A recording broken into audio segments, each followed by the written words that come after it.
گناہ چھوٹا موٹا گناہ اللہ رب العزت بغیر معافی مانگے ہی معاف کر دیتے ہیں. زنا ہو گیا مجھے رجم کر دو. آپ نے فرمایا کیا کیا ہے؟ کہتا عورت جا رہی تھی, میں نے اس کو پکڑ کے کس کر لی. رسول اللہ صلی اللہ علیہ وسلم نے فرمایا, بڑی سخت روایت, نبی علیہ الصلوۃ والسلام نے فرمایا لا یکونن من امتی اقوام, میری امت میں ایسے لوگ آئیں گے یستحلون الحر والحریر, جو ریشم کو حلال جاننے کی کوشش کریں گے اور زنا کو حلال کرنے کی کوشش کریں گے, والخمر, اور شراب کو حلال کرنے کی کوشش کریں گے, والمعازف, اور گانے بجانے کو حلال کرنے کی کوشش کریں گے. وَلَا يَنزِلَنَّ أَقْوَامٌ إِلَى جَنْبِ عَلَمٍ يَرُوحُ عَلَيْهِمْ بِصَارِحَةٍ لَهُمْ, اور نبی علیہ الصلوۃ والسلام نے فرمایا کہ اس کے بعد کچھ متکبر قسم کے لوگ پہاڑ کی چوٹی پر کھڑے ہو کر پہاڑ کی چوٹی پر چڑھے جائیں گے اور وہاں پر کھڑے ہو کے صبح و شام ان کے پاس مویشی ان کے لائے جائیں گے, اور ان کے پاس ایک فقیر آدمی ضرورت لے کے آئے گا تو وہ اس کو ٹالیں گے اور کہیں گے کل لانا. نبی علیہ الصلوۃ والسلام نے فرمایا ایسے بھی میری قوم میں بندے آئیں گے کہ جو خود تو بڑے بلند مرتبے پر ہوں گے اور ان کے پاس مال و دولت موجود ہوگا, وہ بلند جگہ پر موجود ہوں گے اور ان کے پاس صبح و شام ان کا مال و دولت آتا ہوگا, لیکن فقیر ان کے پاس آئے گا تو وہ اسے کہیں گے کل لانا, ارجع الینا غدن, ہمارے پاس کل لانا. اور نبی علیہ الصلوۃ والسلام نے فرمایا کہ پھر میری امت میں ایسا ایک سرکش, اس سرکش گروہ کو, یہ جو سرکش گروہ ہے نبی علیہ الصلوۃ والسلام نے فرمایا اللہ ان کو ہلاک کرے گا اور اللہ ان کو پہاڑوں سے گرا دے گا. اور نبی علیہ الصلوۃ والسلام نے فرمایا کہ ان میں سے کئی لوگوں کی صورتوں کو اللہ بدل دے گا, ان کی شکلوں کو اللہ رب العزت بندر اور خنزیر کی طرح کر دے گا. اور نبی علیہ الصلوۃ والسلام نے فرمایا کہ یہ ان لوگوں کی جہالت کی وجہ سے ہوگا اور علم کے ختم ہونے کی وجہ سے ہوگا. اب یہ بڑی سخت روایت, اس روایت میں نبی علیہ الصلوۃ والسلام نے پہلے ایسی قوم کا ذکر کیا جو 4 چیزوں کو حلال کرنے کی کوشش کریں گے, زنا کو حلال کرنے کی کوشش کریں گے, ریشم کو حلال کرنے کی کوشش کریں گے, شراب کو حلال کرنے کی کوشش کریں گے, اور نبی علیہ الصلوۃ والسلام نے فرمایا کہ موسیقی کے آلات کو حلال کرنے کی کوشش کریں گے. اب آپ بتائیں مجھے ذرا توجہ کر کے اور غور کر کے, کیا ان 4 چیزوں کو حلال کرنے کی مختلف لوگوں نے کوشش نہیں کی؟ زنا کو حلال کرنے کی کوشش نہیں کی گئی حلالے کے نام پر, متع کے نام پر. زنا کو حلال کرنے کی کوشش کی گئی ہے اور باقاعدہ لوگوں نے کیا ہوا. اور ابھی 2 دن پہلے ایک بندہ مجھے ملا, اس نے مجھے اپنا کیس بتایا اور مجھے کہتا ہے کہ میرا ایک دوست تھا, اس کو میں لے کے گیا, وہ اپنی بیوی کو طلاق دے چکا تھا. اب ایک عالم کے پاس گئے, انہوں نے کہا جی حلالہ ہوگا. اب ہر بندے کی غیرت مری ہوئی نہیں ہوتی, چاہے وہ کسی بھی مکتبہ فکر سے ہو. وہ کہتا ہے یار میری سیٹسفیکشن نہیں ہو رہی, کسی ایک اور عالم کے پاس چلے جاتے ہیں. تو فاضل مدینہ یونیورسٹی لاہور میں یہ ایک شیخ تھے ہمارے, ان کے پاس وہ چلے گئے. وہ شیخ نے بڑی مختصر اور بڑی جامع بات کہی. انہوں نے کہا بات سنو بیٹا, اگر تو آپ کی بیٹی, آپ کی بیوی, ہماری بیٹی وہ بوڑھی ہوئی تو پھر وہ حلالہ کریں گے فارمیلٹی والا, اگر وہ ینگ ہوئی تو پھر وہ اچھی طرح حلال کریں گے. آپ کی عزت کو یہ یاد رکھنا. تو اگر آپ پہلے سے یہ ساری باتیں سوچ کر اس پر مطمئن ہوتے ہیں, پھر ہم آپ کی غیرت کو کیا کہہ سکتے ہیں؟ کیونکہ حدیث میں آیا اذا لم تستحی فاصنع ما شئت, جب تیرے اندر سے حیا ختم ہو جائے پھر جو چاہے کرتا. پھر نہ اس مولوی کو حیا, نہ وہ کرائے کا سانڈ جو انہوں نے رکھا ہوا اپنے مدرسے میں کہ روٹیاں مدرسے کی کھاتا, اور جناب ان بچوں کا, یتیموں مسکینوں کا مال اسے کھلاتے ہیں اور حرام کاری کے لیے رکھا ہوا ہے, اور اوپر سے پیسے بھی چارج کرتے ہیں زنا کے ساتھ ساتھ. تو نبی علیہ الصلوۃ والسلام نے فرمایا, اور وہ خامد جو غلطی اپنی ہے اور اس بیچاری کو, اللہ کی بندی کو اور یہ یاد رکھیں جس حدیث میں اللہ کے نبی نے لعنت کی نا حلالے والے پر، لعن اللہ المحلل والمحلل لہ، اس میں صرف مردوں پر لعنت کی ہے، جو حلالہ کر رہا ہے اور جو کروا رہا ہے، اس عورت پر نہیں کی۔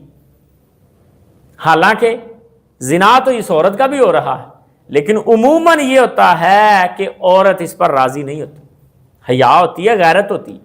یہ وقتی طور پہ بغیرت ہو چکا ہے اپنے مذہب کی وجہ سے اور اپنے مسلک کی وجہ سے، لیکن اللہ رب العزت سب سے زیادہ غیرت مند ہے۔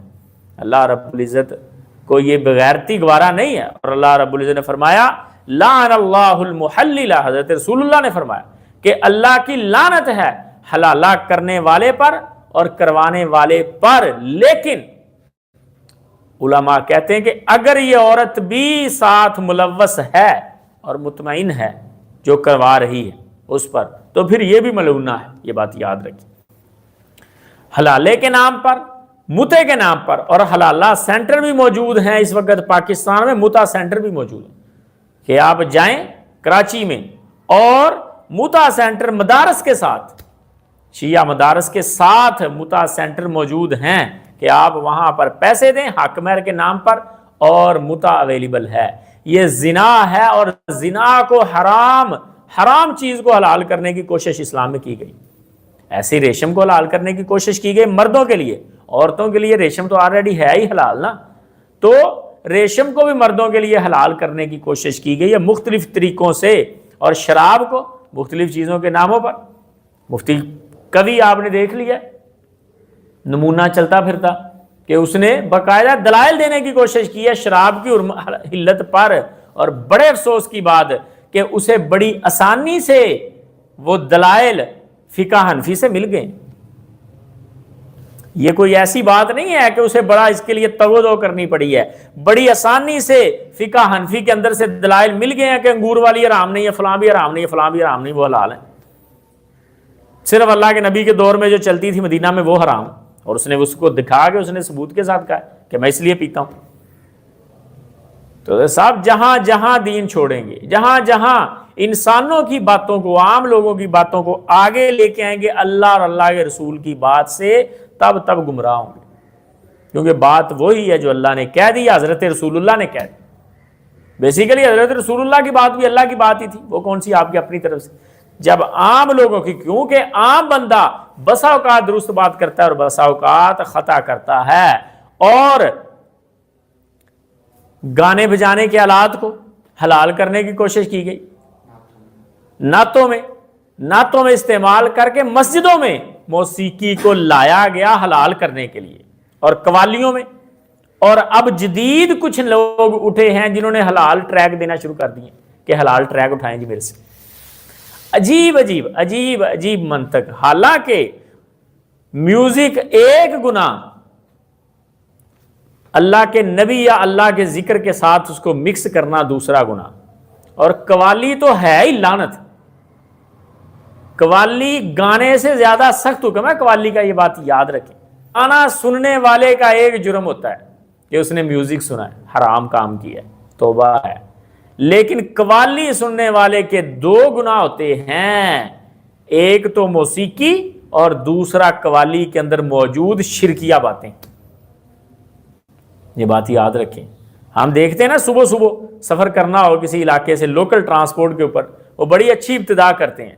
سب سے پہلے فرسٹ ٹائم ہم مدرسے میں جاتے تھے نا، انہوں نے جب گاڑی سٹارٹ کر کے کھڑی کرنی گرم کرنے کے لیے، تو انہوں نے تلاوت سے شروعات کرنی، بس فارمیلٹی سی کوئی ایک دو رکوع پڑھ کے انہوں نے جناب اس کے بعد نعتیں لگا لینی، ایک یا دو نعت کے بعد انہوں نے قوالیاں لگا لینی۔ جیسے ہی وہ روڈ کے اوپر چڑھی ہے قوالیاں اب چل رہی، اور قوالیوں کے بعد انہوں نے گانے لگا لینے، یعنی مرحلہ وار انہوں نے اس میں آنا، حالانکہ اس کا اینڈ جو ہے وہ قوالی پہ ہو چکا تھا۔ گانا سننا چھوٹا گناہ ہے، قوالی سننا بڑا گناہ ہے۔ میں یہ گزارش کرتا ہوں اپنے سننے والے دیکھنے والوں سے کہ قوالی سے بہتر ہے گانا سن لیں،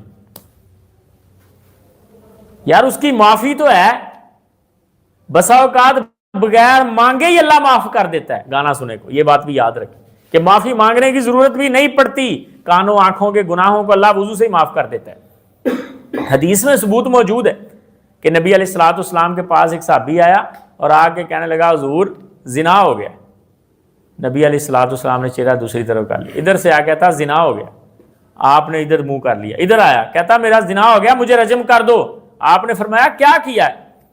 کہتا عورت جا رہی تھی میں نے اس کو پکڑ کے کس کر لی زبردستی۔ نبی علیہ الصلوۃ والسلام خاموش رہے۔ نماز کا وقت ہو گیا، نماز پڑھی، نماز کے بعد پھر آ گیا، آگے کہنے لگا حضور مجھ سے زنا ہو گیا ہے، غلطی ہو گئی ہے، مجھے رجم کر دیں۔ نبی علیہ الصلوۃ والسلام نے فرمایا ابھی نماز پڑھی ہے؟ کہتا پڑھی ہے۔ فرمایا وضو کیا تھا؟ کہتا کیا تھا۔ آپ نے فرمایا تیرا گناہ معاف ہو گیا۔ اب کان کا، آنکھ کا یا یہ گناہ چھوٹا موٹا گناہ اللہ رب العزت بغیر معافی مانگے ہی معاف کر دیتے ہیں۔ اور نبی علیہ الصلوۃ والسلام کے پاس جب زنا والا کیس آتا نا تو اللہ کے نبی وضاحت طلب کرتے، کہتے کیا ہوا ہے؟ پہلے آپ اگنور کرتے، لیکن اگر وہ بندہ بار بار آتا تو نبی علیہ الصلوۃ والسلام پوچھتے کیا ایسے ہوا ہے جیسے سرمے دانی کے اندر سرمچو داخل ہوتا ہے، سرما لگانے والی سلائی داخل ہوتی ہے، جب وہ تصدیق کرتا پھر آپ عہد نافذ کرتے۔ گزارش میں یہ کر رہا تھا کہ اگر آپ نے گناہ کر لیا ہے، گانا سننے والا ہو گیا گناہ، تو وضو کیا اللہ معاف کر دیتا ہے، معافی مانگی بھی نہیں، اگر مانگ لے تو بڑی اچھی بات، نہیں بھی معافی مانگی بس اوقات اللہ معاف کر دیتا ہے۔ لیکن شرک ایسا گناہ، اگر قوالی آپ نے سن لی شرکیہ قوالی، تو اس کی معافی وضو نماز سے نہیں ہوگی، باقاعدہ مانگنی پڑے گی۔ اور بعض لوگ جو سوال کرتے ہیں نا کہ قرآن مجید میں آیا کہ اللہ شرک کے علاوہ سارا کچھ معاف کر دیتا ہے، شرک معاف نہیں کرتا، تو اس کا یہی مطلب ہے کہ شرک معافی کے بغیر معاف نہیں ہوتا، معاف شرک بھی ہو جاتا ہے معافی مانگنے سے، لیکن باقی جو گناہ ہیں وہ بسا اوقات اللہ ویسے ہی اپنی رحمت کے ساتھ معاف کر دیتا ہے۔ تو حضرت صاحب یہ باقاعدہ 4 چیزوں کو امت مسلمہ میں حلال کرنے کی کوشش کی جاتی رہی ہے اور آگے بھی لوگ کریں گے۔ ان میں سے پہلی چیز زنا، یہ کوشش کریں گے کہ زنا کی کوئی نہ کوئی صورتیں جائز قرار دی جائیں۔ ہاتھ سے زنا جائز نہیں قرار دیا فقہ حنفی کے کتنے علماء نے کہ ہاتھ کے ساتھ آپ زنا کر سکتے ہیں، خود باقاعدہ اس کی اجازت دی گئی بعض علماء کی طرف سے۔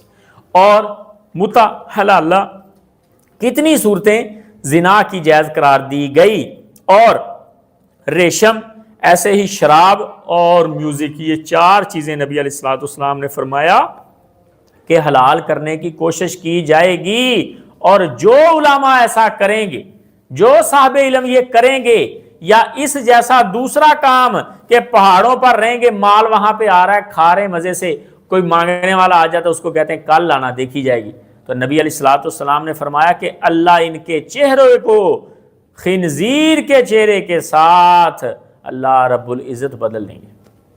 اور یہ بات یاد رکھیں، جو امت مسلمہ کو اللہ نے یہ اعزاز دیا کہ آپ کے چہروں کو بدلا نہیں جائے گا، مسخ اور فسخ نہیں ہوگا، اس کا مطلب یہ ہے کہ اجتماعی طور پر نہیں ہوگا۔ جیسے پہلی امت میں ہوا کہ پوری کی پوری امت بندر بن گئی، پوری کی پوری امت خنزیر بن گئی، ویسے امت مسلمہ میں نہیں ہوگا۔ لیکن انفرادی طور پر کسی کا زمین میں دس جانا یا کسی کی شکل و صورت بدل جانا، یہ امت مسلمہ میں بھی ممکن ہے۔ اللہ سے ڈرا کریں اس بات